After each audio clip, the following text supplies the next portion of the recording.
Hello everyone, स्वागत है आपका हमारे यूट्यूब चैनल में। आज हम बात करने वाले हैं झारखंड के गोड्डा जिला से निकलने वाले जिला स्वास्थ्य समिति के द्वारा निकलने वाले कुछ बहालियों के बारे में, जो कि ऑनलाइन आवेदन वहाँ के लिए मांगे जा रहे हैं। तो हमारे चैनल पर जो भी आए हैं वो चैनल को लाइक, शेयर और सब्सक्राइब जरूर कर दीजिएगा चैनल को, ठीक है? और दोस्तों के साथ शेयर जरूर करिएगा, ठीक है? चलिए हम शुरू करते हैं आज का वीडियो।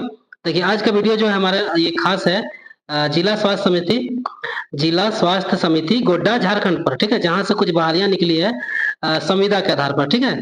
उनका विज्ञापन जारी हुआ है, उसके बारे में बात करेंगे, ठीक है? तो आप लोग चैनल को जरूर सब्सक्राइब कर दीजिएगा, ठीक है? जो भी नए लोग आए हैं, ठीक है?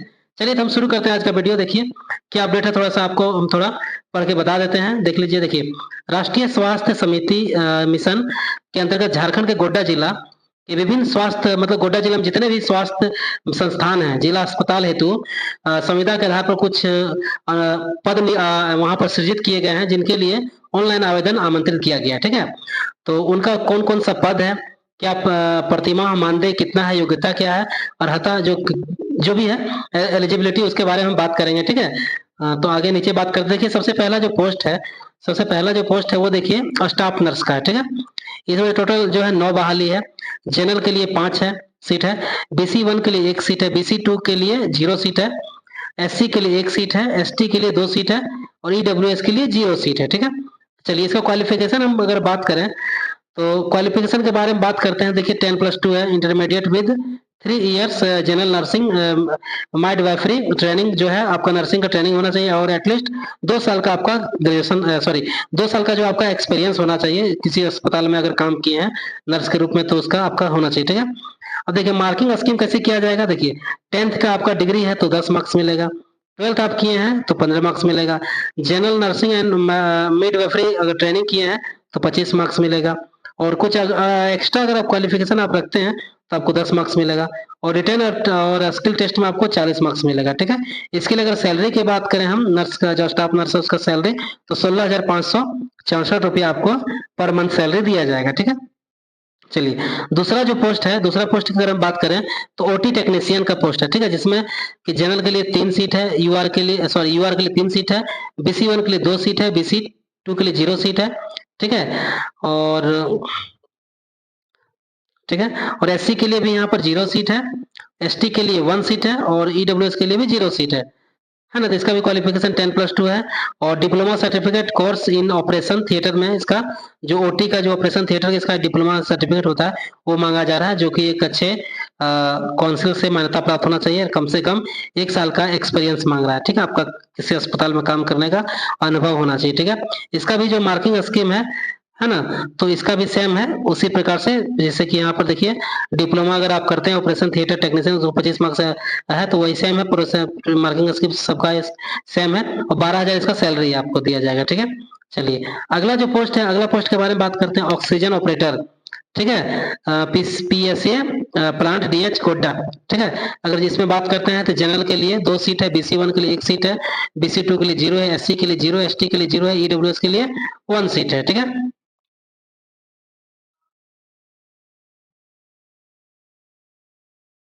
ST के लिए 1 सीट है और EWS के लिए 0 सीट है। चलिए, है ना? अब देखिए हम अगर बात करते हैं इसका क्वालिफिकेशन का, तो इसमें देखिए क्वालिफिकेशन क्या मांगा जा रहा है, डिप्लोमा इंजीनियरिंग मांग रहा है ना? सर्टिफिकेट मैकेनिकल में होना चाहिए आपका, और electrical mechanical, BTech mechanical electrical इसमें होना चाहिए, कम से कम 2-1 साल का एक्सपीरियंस होना चाहिए आपका ऑक्सीजन ये जो मेंटेनिंग है उसमें, ठीक है? इसका मार्किंग स्कीम उसी प्रकार से किया जा रहा है, जो आपका 3 नंबर में जो होता है, जो आपका डिग्री संबंधित है उसमें 25 मार्क्स मिलता है, ठीक है? और 12,000 सैलरी है, ठीक है? और अगला बहाली की अगर हम बात करें तो GNM का बहाली है, ठीक है? GNM डिस्ट्रिक्ट NCD क्लिनिक, ठीक है? इसमें देखिए जनरल के लिए 1 सीट है, अगर टोटल वैकेंसी की बात करें तो 1 ही सीट है इसमें, ठीक है? अगर टोटल वैकेंसी 1 ही है जो कि जनरल के लिए, बाकी के लिए नहीं है, ठीक है? चलिए इसमें अगर क्वालिफिकेशन की बात करें अगर हम तो 10+2 है, intermediate with 3 years of general nursing and midwifery training from government recognised university से, हमने इंस्टीट्यूशन से होना चाहिए, ठीक है? और मान्यता प्राप्त इंस्टीट्यूशन होना चाहिए, 2 साल का एक्सपीरियंस मांगा जा रहा है। मार्किंग स्कीम उसे इसका स्कीम जो है मार्कर्स आपको उसी प्रकार से दिया जाएगा जैसे सब में दिया जा रहा है ना? 18,900 सैलरी है इसका। और अगला हम बात करें ब्लॉक डाटा मैनेजर का बात करते हैं, तो टोटल वैकेंसी 1 है, जिसमें से देखिए सिर्फ जो है ST वालों के लिए सीट है, ठीक है? तो इसमें जो क्वालिफिकेशन क्या रखा गया है, क्वालिफिकेशन इसमें रखा गया ग्रेजुएशन रखा गया है। एनी किसी भी डिसिप्लिन में आप ग्रेजुएशन करते हैं वो चलेगा। और 1 साल का आपको डिप्लोमा कंप्यूटर में होना चाहिए, एप्लीकेशन में पीजी डिप्लोमा, पीजीडीसीए भी होना चाहिए, चलेगा, ठीक है। और minimum 2 years of post qualification relevant experience with reputed organisation से, ठीक है। इसका ये मार्किंग स्कीम जो है 10th में 10, 12th में 15 और जो आपका डिग्री है उसमें 25, यानी हायर उसमें 10 और रिटर्न में 40 सेम है, ठीक है। 15,000 सैलरी है इसका। चलिए अगला जो पोस्ट है, अगला पोस्ट है ऑप्थेल्मिक असिस्टेंट, है ना। इसमें टोटल 3 सीट है, जिसमें जनरल के लिए 2 है और एसटी के लिए 1 सीट है, ठीक है। इसमें जो क्वालिफिकेशन अगर हम बात करें 2 years diploma course in optometry और trained as a ophthalmic assistant in any of the recognised government, ठीक है, हॉस्पिटल में आपको होना चाहिए काम का, वहां से लिए 2 साल का। और familiarity with computer interest you जिसका आपको आना चाहिए, ठीक है। और मार्किंग स्कीम उसी प्रकार से है, 13,230 रुपये सैलरी है। अगला पोस्ट है फार्मासिस्ट का, इसमें टोटल 3 भाग है, जिसमें से एससी के लिए 1 है और एसटी के लिए 2 सीट है, ठीक है। और diploma in pharmacy from recognised institution से और 12,000 सैलरी है इसका। और इसमें जो बोला गया है कि 2 साल का आपका एक्सपीरियंस होना चाहिए, किसी भी अस्पताल में काम किए हैं तो उसका मार्किंग स्कीम उसी प्रकार से सबका, है ना। बस 3 नंबर जो डिग्री होता है वहाँ 25 मार्क्स मिलता है, वो अपना रिलेटेड होना चाहिए, ठीक है, डिग्री। देखिए बहुत सारा पोस्ट है, टोटल जो है 19 टोटल जो देख लेते हैं थोड़ा हम, टोटल कितना पोस्ट है। टोटल देखिए 33 सीट है, ठीक है। टोटल जो है 33 सीट है। आप लोग इसका पीडीएफ डाउनलोड कर लीजिएगा और एक बार अच्छे से पढ़ लीजिएगा, ठीक है ना। चलिए तब थोड़ा सा बात कर लेते हैं और भी कुछ पोस्ट के बारे में बात करते हैं। जो फार्मासिस्ट ड्रग कहाँ,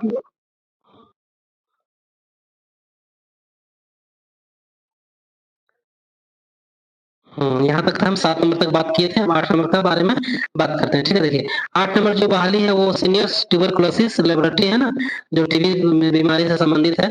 2 सीट है टोटल, 1 है जनरल के लिए और 1 है एसटी के लिए, ठीक है।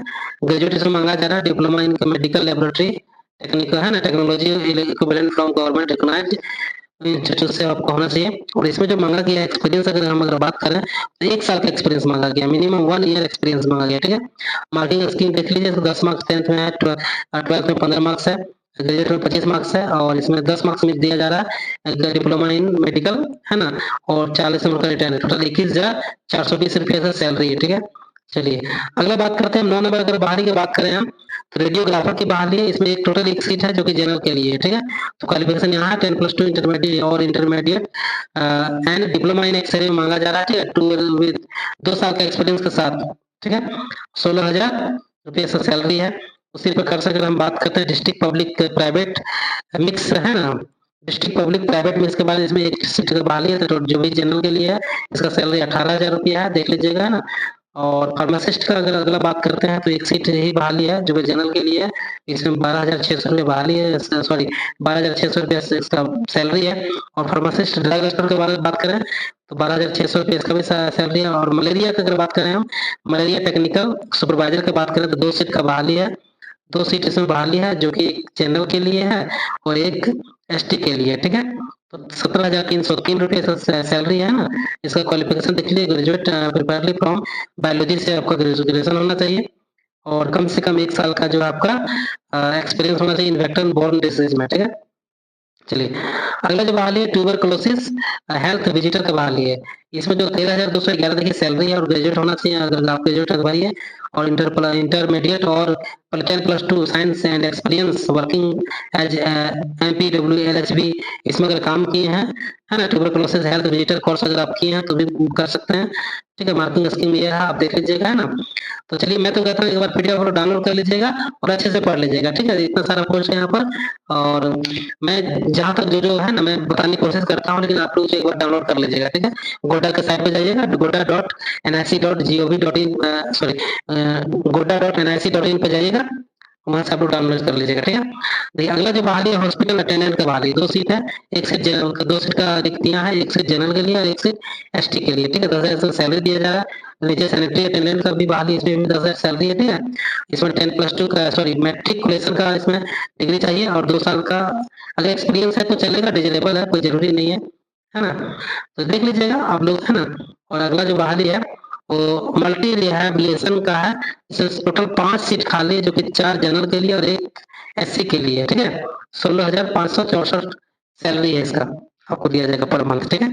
चलिए, क्वालिफिकेशन देखिए 10+2 और इक्विवेलेंट अगर 10+2 या उससे समकक्ष है, कम से कम हाफ 1.5 ईयर सर्टिफिकेट कोर्स आप किए हैं तो चलेगा, और इसमें एक्सपीरियंस जो कम से कम 1 साल का एक्सपीरियंस मांगा जा रहा है, जो कि डिजरेबल है, अगर ना भी है तो चलेगा, ठीक है। उसी प्रकार से अगर हम बात करते हैं अगला क्लिनिकल साइकोलॉजिस्ट का अगर बात करें, देखिए 26,250 रुपये इसका सैलरी है, ठीक है।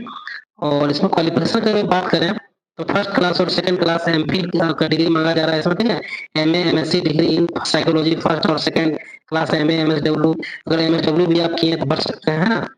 इसको देख लीजिएगा, क्लिनिकल एंड और research experience in technical telemedicine और experience of working with multidisciplinary terms आपको मांगा जाएगा एक्सपीरियंस में, है ना। तो देखिएगा, चलिए अगला जो देखिए, अगला जो बहाली है 19 नंबर पोस्ट, देखिए इसका सैलरी 29,524 रुपया है ना। तो सिर्फ एक ही सीट है जो कि जनरल के लिए है ना। फर्स्ट और सेकंड क्लास इन एमफिल, इसको एमफिल मांगा जा रहा है। एमएसडब्ल्यू की डिग्री है तो भी आप भर सकते हैं, है ना इसमें। और अगला जो बहाली है, वो एपिडेमियोलॉजिस्ट का है ना। इसमें एक बहाली है जो कि सिर्फ जनरल के लिए है, ठीक है। इसमें 49,500 एपिडेमियोलॉजिस्ट होता है ना, चर्म विभाग उसका है, चमड़े से संबंधित विभाग का डॉक्टर का 49,500 रुपया सैलरी है इसका, ठीक है। अगला बहाली है लैब टेक्नीशियन का, है ना। अगला बहाली जो देखते हैं इसका सैलरी है 12,600 रुपया, और अगला फिर जो लैब टेक्नीशियन है, दोनों का लैब टेक्नीशियन है 12,600 रुपया करके बहाली है, दोनों का 10+2 क्वालिफिकेशन है, और दोनों में एक एक सीट है, इसमें भी एक है, इसमें भी एक है, ठीक है। और इसमें जो है 10+2 दोनों की डिग्री चाहिए, है ना, जो कि झारखंड का मान्यता प्राप्त इंस्टीट्यूट से होना चाहिए। उसी प्रकार से अगला जो बाहर है डिस्ट्रिक्ट कोल्ड चेन हैंडलर का है, आर्ट्स काउंसलर का है, 15,000 सैलरी है, 15,000 सैलरी है, ठीक है। 15,000 सैलरी है ना, 15,000 सैलरी है। ये सब सारा चीज है ना, आप लोग देख लीजिएगा एक बार। और चलिए हम टोटल देखिए, टोटल अगर बहाली की अगर हम बात करें तो टोटल बहाली 64 है इसमें, है ना। 64 बहाली है BC1 के लिए, 64 बहाली जो कि जनरल के लिए, इसमें की 42 है, BC के लिए 3 है ना। और SC के लिए 0 है, ST के लिए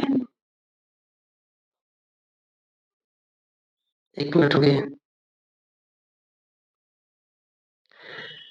है ना। EWS के लिए जो सीट था नीचे, EWS के लिए 15 सीट, है ना। चलिए, ये टोटल 64 सी बहालियां हैं ना, देख लीजिए। और चलिए आगे लिखा हुआ क्या है कि यदि किसी भी पद के लिए प्राप्त आवेदनों का स्क्रूटनी उपरांत आवेदन की संख्या 10 से कम रहती है, अगर कोई भी पद के लिए आवेदन अगर मिलते हैं तो स्क्रूटनी के बाद देखा अगर जा रहा है वहां पर कि 10 से किसी का कम आया है संख्या आवेदन का, तो उस स्थिति में शैक्षणिक एवं प्रशैक्षणिक मार्किंग स्कीम के अनुसार उसका मेधा सूची तैयार किया जाएगा, अगर 10 से नीचे आता है तो, है ना।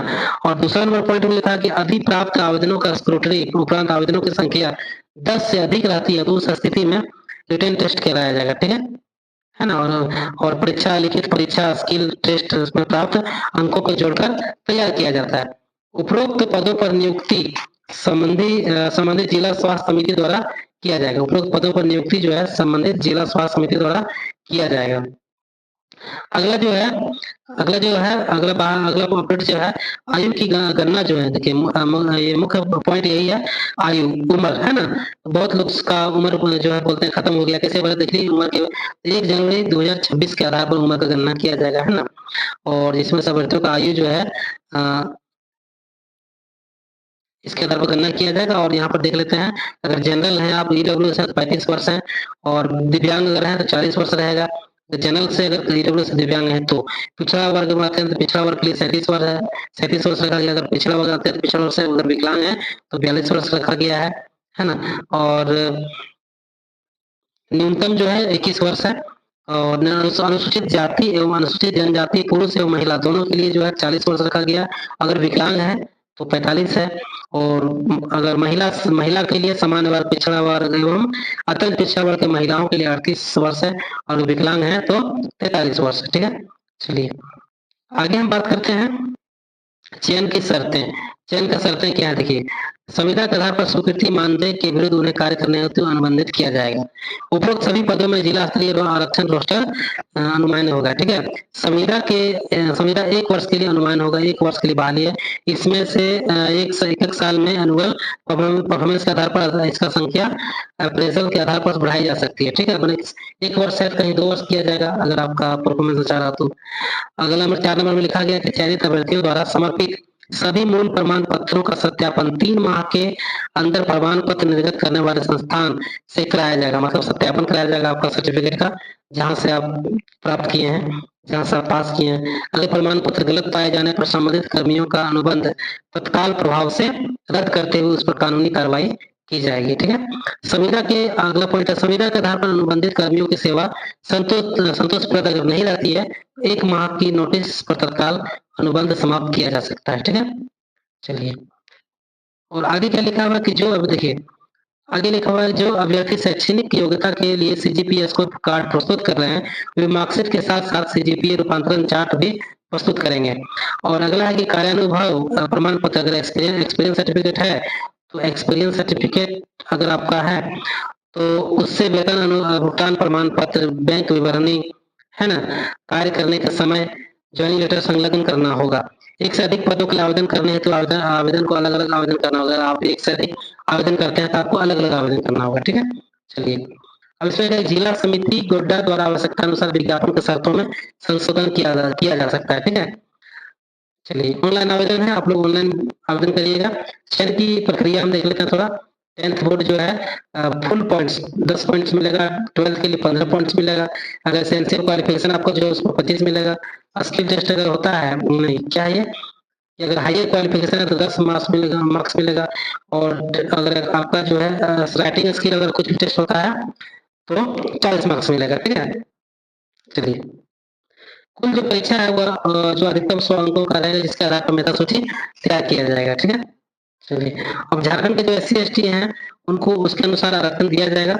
और जो ईडब्ल्यूएस प्रमाण पत्र क्रीमी लेयर जाति प्रमाण पत्र वित्तीय वर्ष 26 तक का ही 26-27 का ही वैध होगा, ठीक है, क्रीमी लेयर और ईडब्ल्यूएस, ठीक है। चलिए, और अगर आप इससे संबंधित कुछ अगर ज़्यादा विस्तृत में जानना चाहते हैं या फिर ये पीडीएफ डाउनलोड करना चाहते हैं तो goda.nic.in पर जाइएगा और पीडीएफ डाउनलोड कर लीजिएगा और सारा एक बार पढ़ लीजिएगा, ठीक है। चयनित देखिए अगला पॉइंट है 8 नंबर पॉइंट क्या है कि चयनित उम्मीदवार को योगदान के समय किसी फौजदारी मुकदमे में दंडित नहीं होने के आशय का शपथ पत्र तथा किसी सिविल सर्जन से निर्गत स्वास्थ्य प्रमाण पत्र भी देना पड़ेगा। आपको ये भी बताना पड़ेगा कि हम किसी अपराध हम नहीं किए हैं, ठीक है। देखिए, अब इम्पोर्टेंस डेट के बारे में अगर हम बात करें और फी के बारे में बात करेंगे तो आप जो है जिला इस वेबसाइट पर जाइएगा, है ना, recruitment.jharkhand.gov.in पर जाइएगा, है ना। और आवेदक केवल JEF IT रांची उपलब्ध कराई गई वेबसाइट, है ना, ये जो यहाँ पे लिखा हुआ है इसी वेबसाइट को खोलिएगा। और 6 अगस्त से 30 अगस्त तक ये ऑनलाइन फॉर्म का डेट है, इसको भर दीजिएगा। और ऑफलाइन जो है फॉर्म स्वीकार नहीं किया जा रहा है, ठीक है। और अगर इसका इम्पोर्टेंट फी का अगर बात करें, इम्पोर्टेंट बातें तो फी होता है, ठीक है। तो देखिए, इसमें जो है जनरल पिछड़ा वर्ग, अत्यंत पिछड़ा वर्ग, ईडब्ल्यूएस सभी के लिए जो है 400 रुपये फी रखा गया है। और SC/ST हैं उनके लिए जो है 200 रुपया फी रखा गया है, ठीक है। चलिए, अब इसमें रंगीन पासपोर्ट साइज फोटो है ना, ये सब तो आपको पता ही है, ठीक है। ये सब देख लीजिएगा आप लोग, एक बार अच्छे से पढ़ लीजिएगा, है ना। चलिए, और मैं आशा करता हूँ कि जो इसके एलिजिबल हैं वो फॉर्म को भरेंगे और मेरी तरफ से सभी को शुभकामनाएं हैं, ठीक है। तो चलिए, आपको हमारा ये आज का अपडेट कैसा लगा? अगर उपयोगी लगा हो तो चैनल को जरूर सब्सक्राइब कीजिएगा, ठीक है। और अपने दोस्तों को शेयर भी करिएगा ताकि उन्हें भी फायदा मिले। तो ठीक है, धन्यवाद, मिलते हैं दोस्तों अगले कुछ अपडेट के साथ।